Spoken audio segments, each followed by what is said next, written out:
and welcome back to Blues Talk.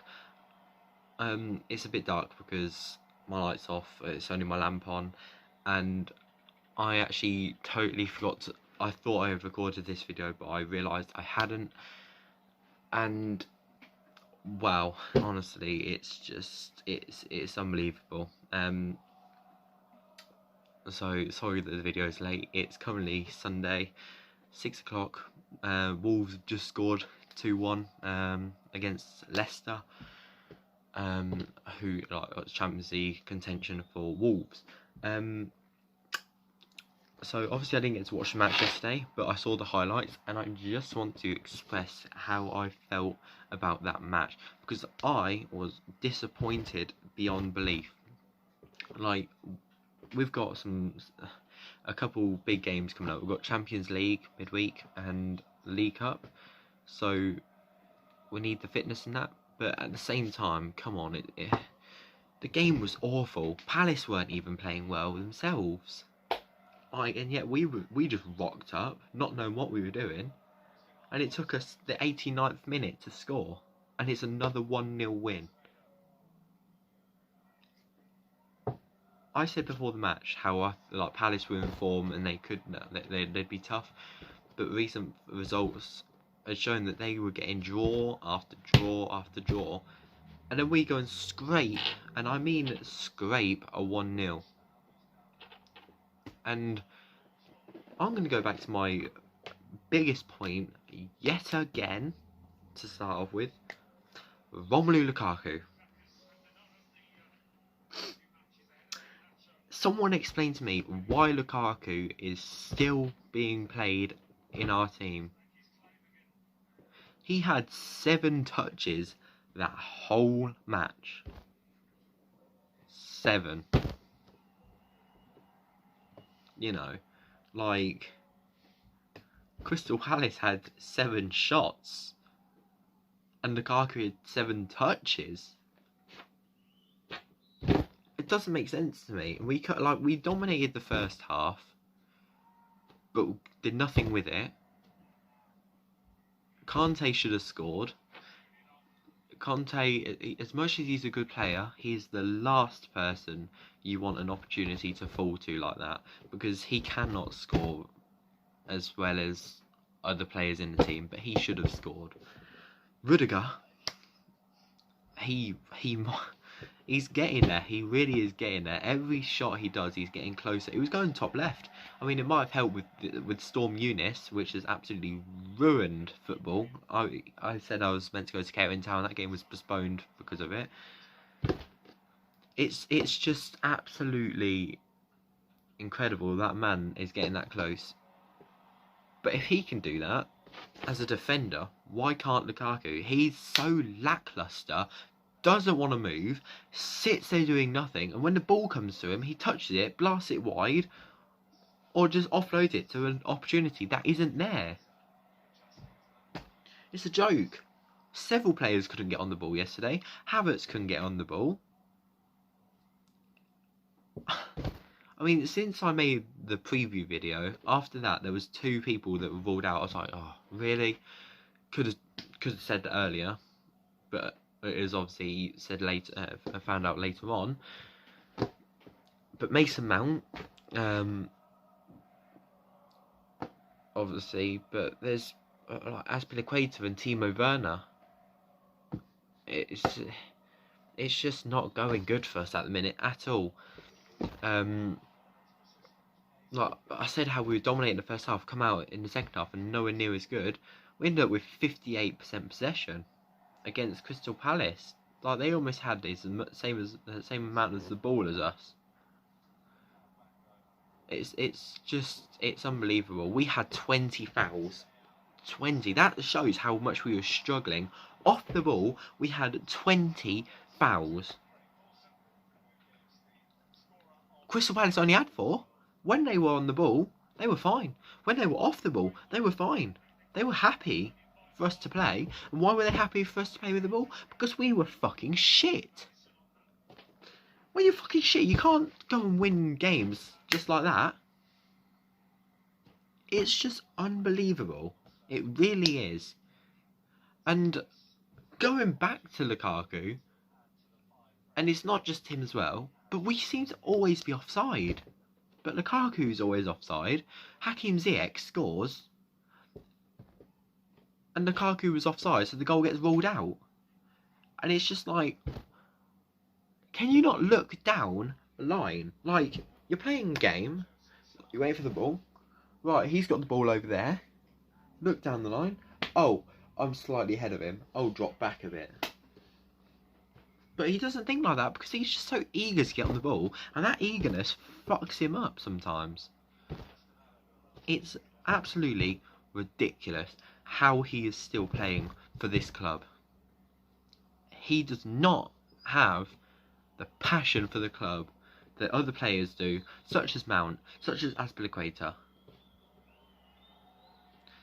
But it's just, it's shocking. It really, really is shocking. We only had 3 shots on target. Like, and we got lucky as well. Crystal Palace had like 3 shots that literally just whisked past the post. The defence was beaten, Mendy was beaten. But Mendy did keep a clean sheet, which was the good thing. You know, Crystal Palace, the defenders seemed happy with us coming at them. And it then finally took for a good ball to go in and it to come to Ziyech, and Ziyech calmly slots home. But it's just embarrassing. It really is now. We've had draw after draw after draw. One against Tottenham in our last league game, and then we've just beaten Crystal Palace narrowly. We're not good enough. We're really not good enough. And I'll sit here and defend Chelsea to anyone, but at the same time, we're not good enough. We're really not good enough. Like, you know what I mean? It's just unbelievable. But Tottenham somehow beat Man City last night, so that blows the title race wide open. If I just find the Premier League table, it means that City now lead in first place above Liverpool by 6 points with a game in hand. So Liverpool win that game in hand, suddenly Liverpool are 3 points behind Man City and they have a game in hand on them. But don't rule Chelsea out yet, because we also have a game in hand and we're 7 points behind Liverpool. So that's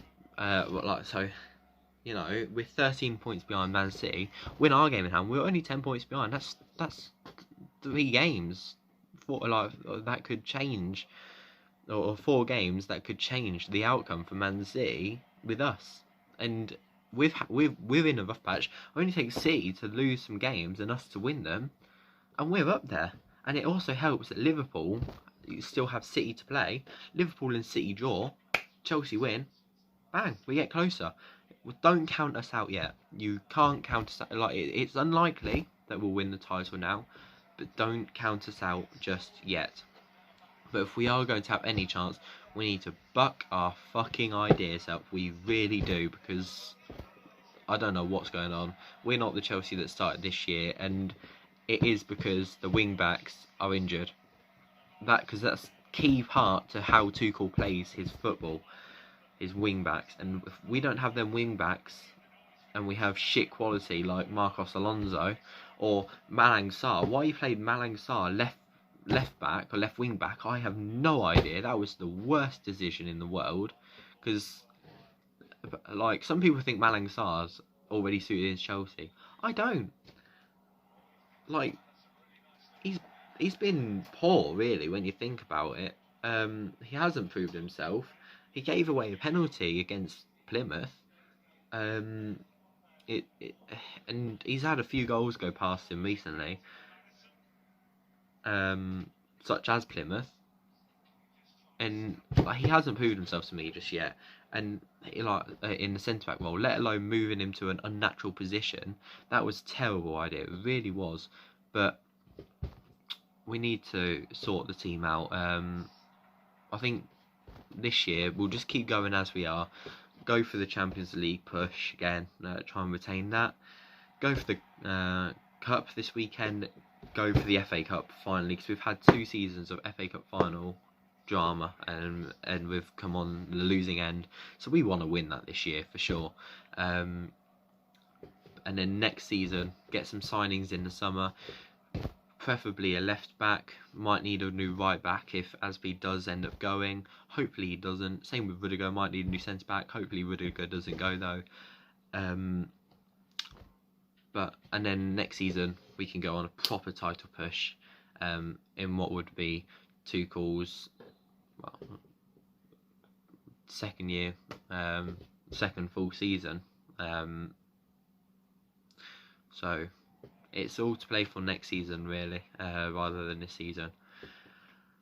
I don't know what much more to say, to be honest. If I saw the game, obviously I'd be able to say more, but I only saw the highlights.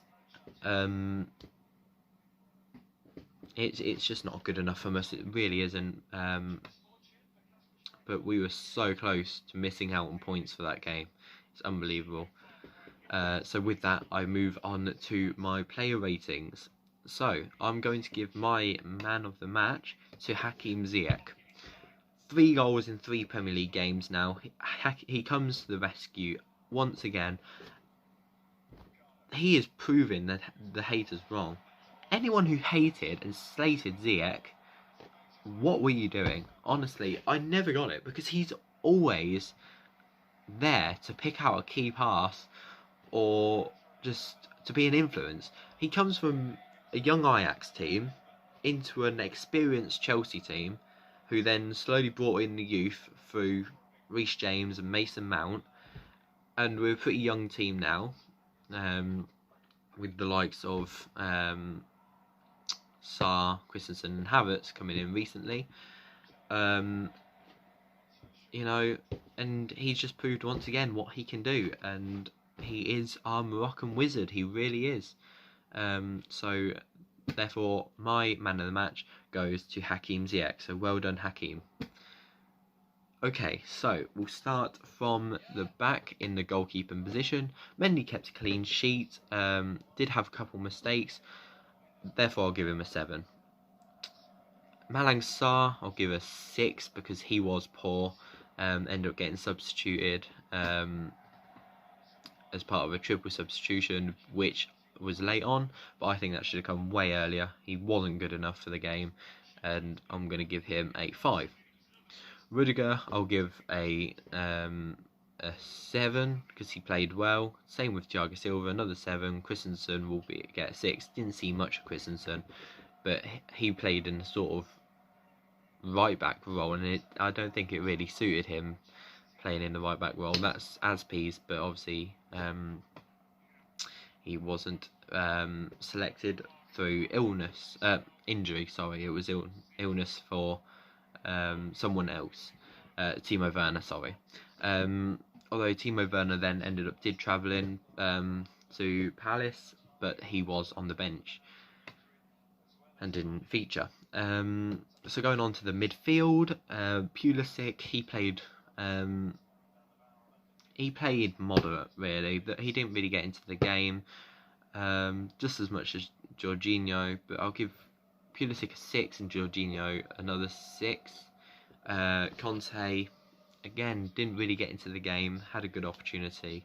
I'll give him a 6 as well. So as you can tell already, I wasn't happy with our performance. It was below par, well, about 3 levels below par.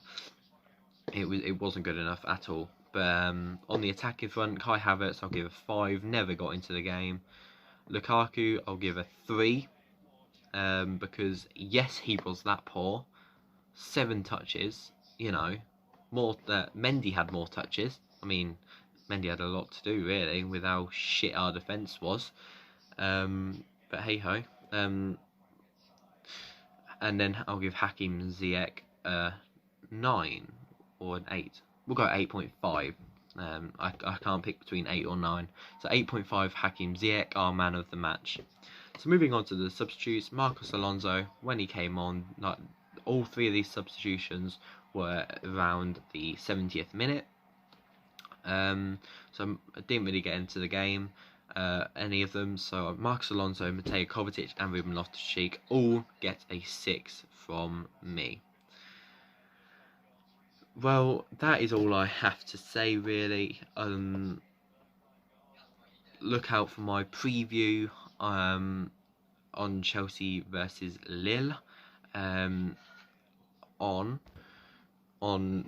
Tuesday. Might be the day before, might be tomorrow actually. This video, the preview might come out tomorrow because we play Lille on Tuesday, the 22nd of February, in the first leg of the Champions League round of 16. With all that being said, guys, thank you so much for watching. Keep the blue flag flying high, and come on, you Blues! Chelsea, Chelsea, no one can stop us now. Chelsea, boys in blue, Chelsea, Chelsea, we are.